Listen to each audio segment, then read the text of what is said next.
sunrise and sunset, promise and fulfillment, birth and death. The whole drama of life is written in the sands of time. We present a new series of radio programs, The Clock.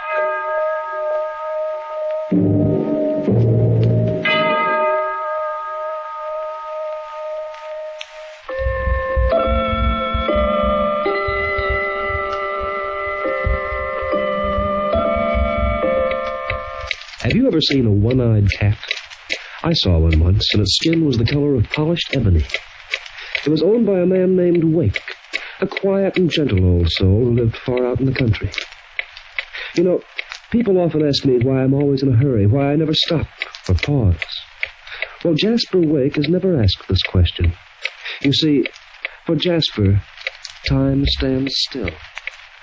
Yes. Oh, is Mr. Wake at home? Do you have an appointment? I have this letter he sent me. Oh, yes, the practical nurse. Please come in. Thank you. Your name is... Goff. Leah Goff. I'm Mrs. Wilton, the housekeeper. I suppose you know about Mr. Wake's condition. Well, not exactly. Have you had any experience with paralytics? Yes, plenty. Poor Mr. Wake has been confined to a wheelchair for over a year now. He's unable to move from the waist down. Oh, I'm so sorry. But don't sympathize with him. Now, if you'll come this way, it isn't his pride that makes him reject sympathy. He wants people to be cheerful when they're around him. He doesn't like to make them unhappy. I guess Mr. Wake is just about the nicest, kindest gentleman I've ever known. Just a moment, please. Mr. Wake. Yes, Mrs. Wilton? It's Miss Garth, the practical nurse who answered your advertisement. Oh, please show her in. This way, Miss Garth. Thank you. Good afternoon, sir. Good afternoon. Please sit down. Oh, thank you. Quiet, Flora.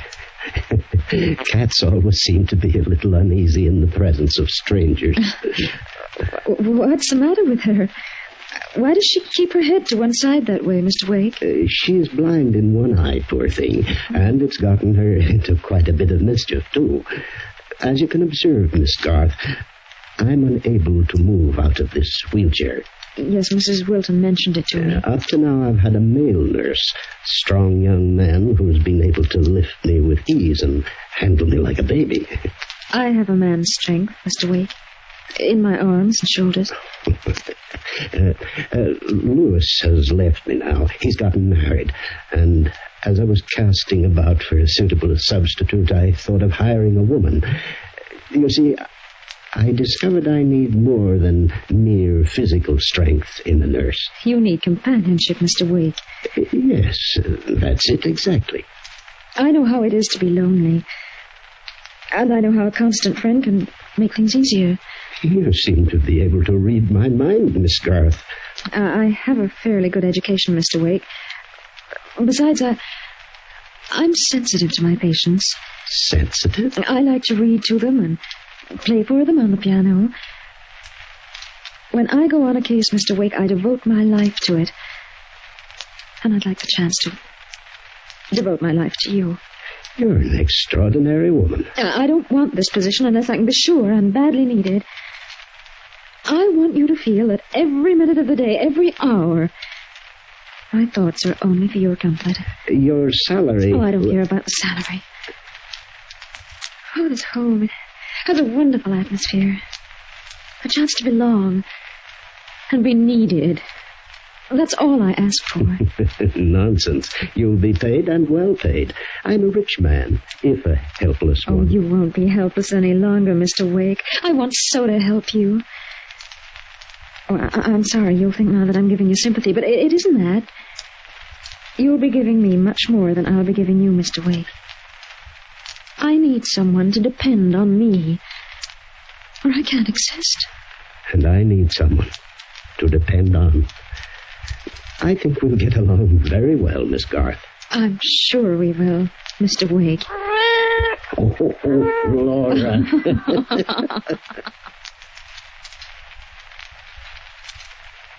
Mrs. Wilton. Oh, yes, Miss Garth. Have you been hired? I have. Oh, I'm so glad. It'll be nice having another woman around the house. Up to now, it's just been Mr. Wake and me since Louis left. Oh, I'd better fill you in on the routine. Mr. Wake dines at 7, while you and I will eat at 6, and that gives us time I dine to... at 7 myself, Mrs. Wilton. Oh, I see.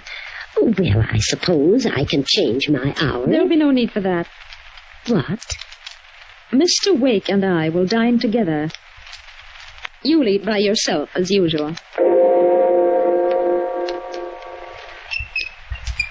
Oh, you have a beautiful garden, Mr. Wake. And you seem to know a great deal about flowers, Miss Garth. I've always loved delicate and gentle things. Yes, you're a gentle person. A very gentle person. And I'm glad you're here. Mrs. Wilton? What is it, Miss Garth? I left my shoes in the hall this morning. Did you see them? Yes. Then why weren't they polished? Miss Garth, I think it's about time you and I came to an understanding.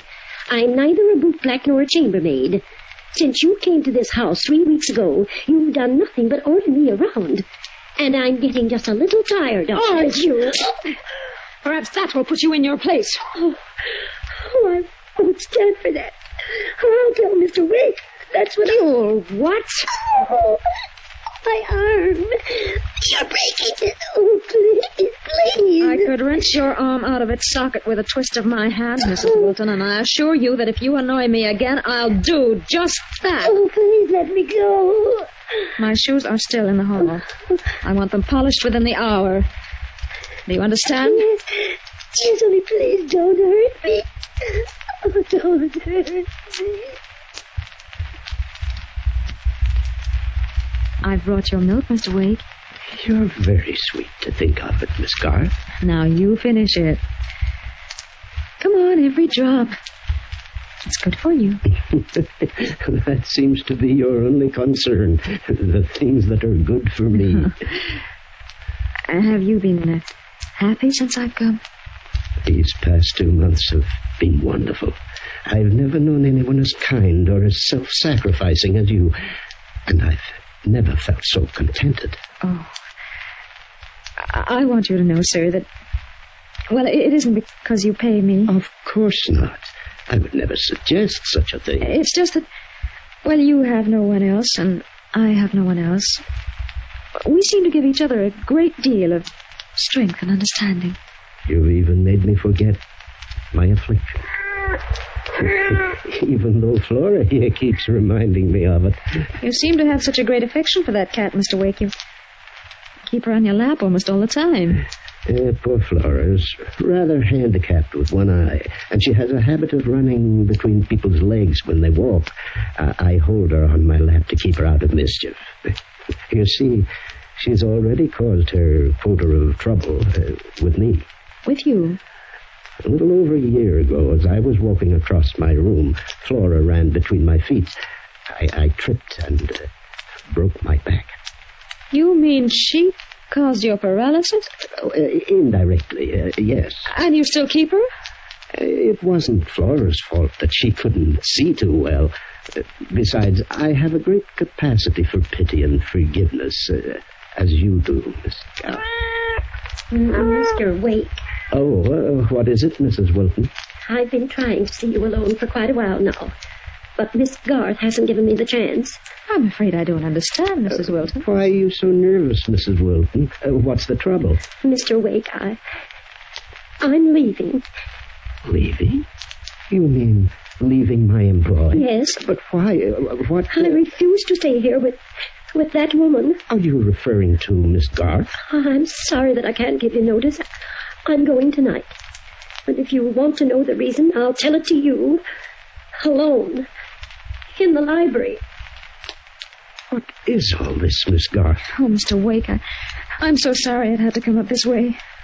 I didn't want to tell you because I knew how fond you are of Mrs. Wilton. And, well, I was almost sure she'd never do it again. Do what again? Steal from you. No. I prayed that I wouldn't have to tell you. What has she stolen? And how do you know this? That picture of your dead wife was in a solid gold frame. If you remember, Mrs. Wilton told you the picture was missing, that it had been misplaced. Well, she stole that picture. For the frame.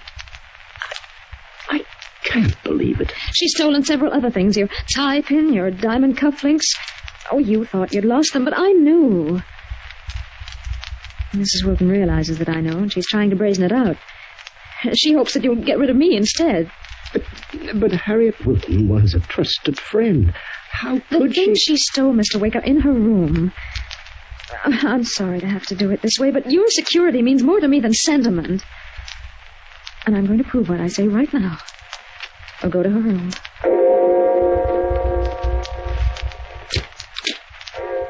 I would like to speak to you alone, Mr. Wake. There'll be no need for an explanation, Mrs. Wilton. What do you mean? I found these in your room. I don't understand. Because of the many years of faithful service you've given me in the past, I won't inform the police. But I want you to take your things and leave this house immediately. She made this up. She did this just to get rid of me. Mrs. Wilton, I want you to leave now, without any further discussion. Very well, Mr. Wake. But heaven help you when you're all alone with her.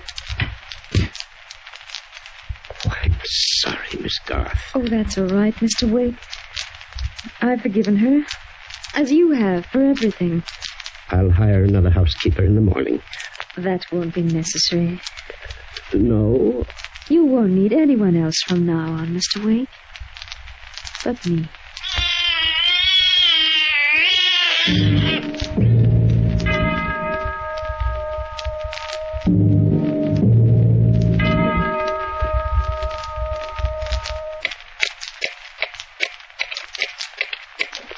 A cat has 9 lives, according to the experts, and the 4-legged creatures can afford a risk or 2. But man has only one, and when he finds that one in jeopardy, each minute becomes more precious than the next, and each hour is spent in staving off his doom.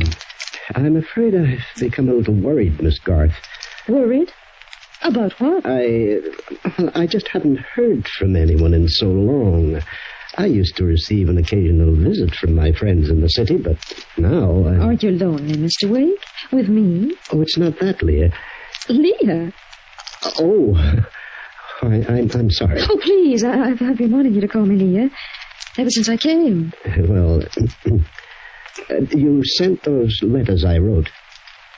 Yesterday. I don't know why the others were never answered. Perhaps your friends don't want to be bothered. Why, what do you mean? No one is cheered by an invalid. An invalid?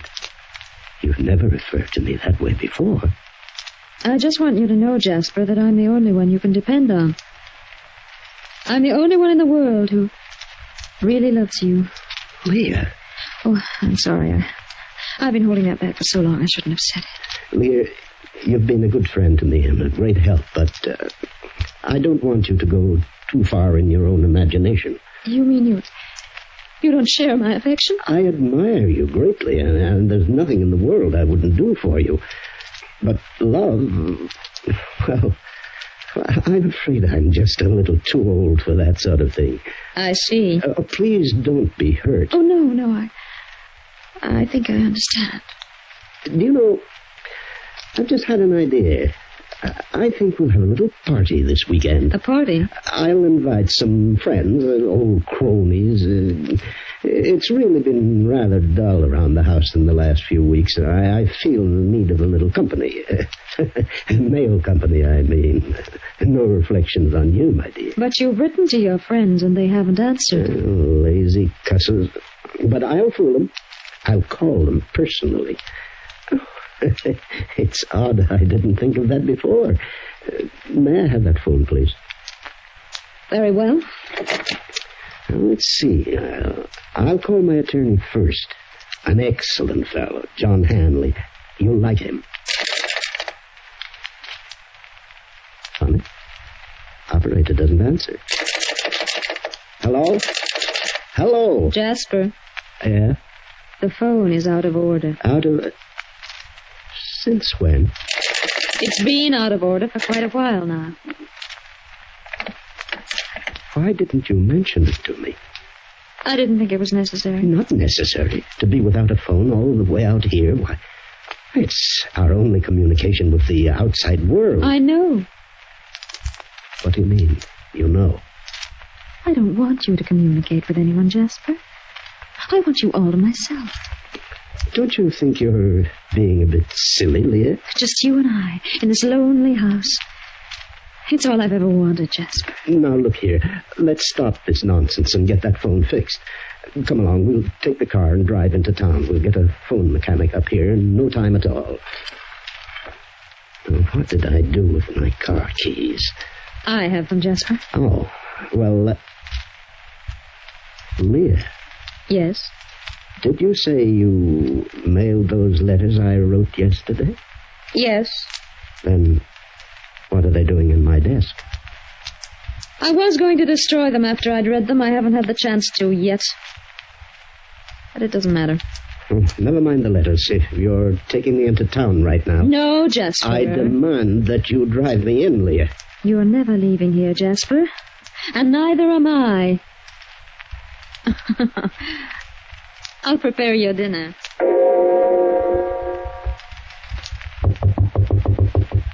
What is it? Why, you haven't finished your dinner, Jasper. I'm not hungry. You've hardly eaten in the past few days. You know, that isn't nice. Leah, for heaven's sake, tell me what this is all about. Why are you keeping me a prisoner here? What have I done to deserve this? I love you, Jasper. I don't believe it. I was hoping one day we'd marry. You must be out of your mind. Do you think for 1 second that I'd marry you? Is that your game? Are you after my money? Frankly, Jasper, you're making it more difficult for me. I warn you, Leah. I love you so, but you won't reciprocate. Well, perhaps you'll do something else. Perhaps you'll sign this paper for me. What's printed on that paper? Your will. And you leave everything to me. My will? Now I know you're crazy. Jasper, Do you think I can't see through your hideous scheme? Do you think I'm a child? Why, you may be fiend enough to kill me if I sign that paper. and I'll kill you, Jasper. If you don't.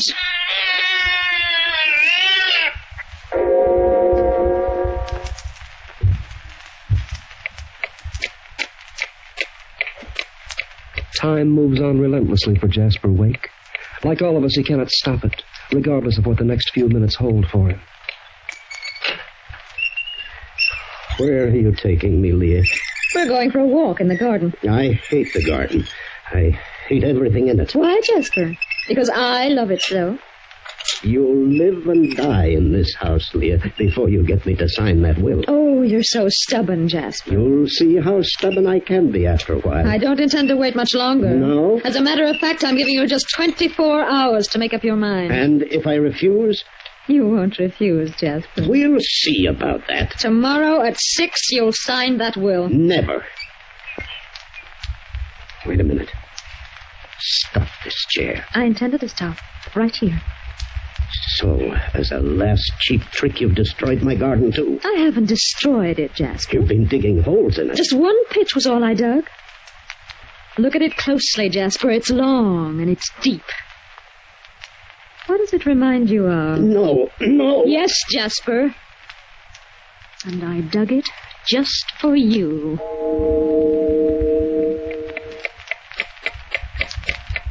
Don't you intend to eat lunch, Jasper? Get out and leave me alone. Oh, you're so irritable today. Why, that filthy little beast. Keep away from her, Leah. You treat that cat as if it was human. Compared to you, it is human. You know, I feel sorry for Flora. Do you? It's unfair to allow a cat like that to suffer. Leah, if you dare lay one finger on Flora. One finger would be enough to take care of its other eye. You're not a woman, you're a female horror. Get out of my sight. Get out and leave me alone. Yes, it's 2 o'clock, Jasper. The will is on your desk. I'll be back at 6 with a fountain pen.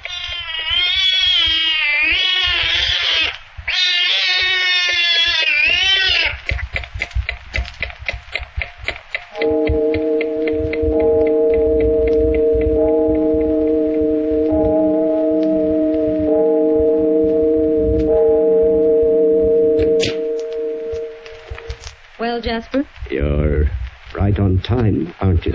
Have you made up your mind? Suppose I sign. Then what? I'll be your devoted slave, as I've always been. For how long? The rest of your life. Do you see what I've placed on that table, Jasper? It's a bottle of chloroform. A few drops on this wad of cotton, and you're finished. Do you want this cotton across your face? Will you let me live if I sign that will? A bargain is a bargain. Give me the pen. You're very sweet, Jasper. Flora, come back. Never mind the cap. There's your paper. Thank you, Jasper. You're going? Not just yet. What are you doing with that bottle? I told you I'd be your devoted slave for the rest of your life. I neglected to mention how short a time that would be. Yeah, I know. You're going to kill me anyway. I thought you might have one shred of pity, but you haven't. Goodbye, Jasper. Leah. And thanks for everything.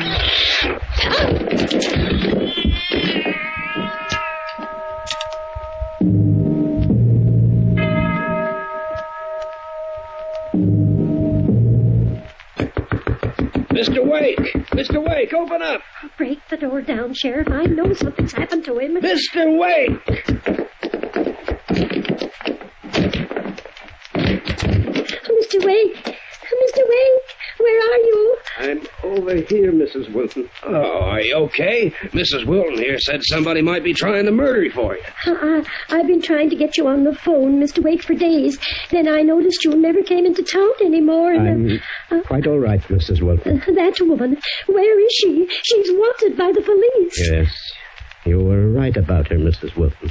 Quite right. Where is she? Did she get out? No, she's in the next room, Sheriff. In the next But there's no hurry. She tripped over Flora here when she tried to kill me. She can't escape. She can't even move. She's paralyzed.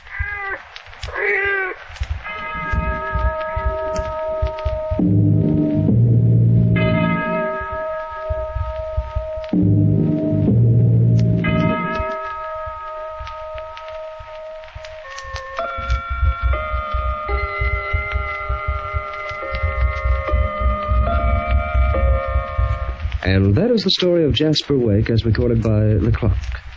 Leah's punishment was well befitting of her crime. A coincidence? Her accident, you mean? Well, now, really, life mirrors a great number of even stranger things, and I happen to know that lightning can strike twice in the same place.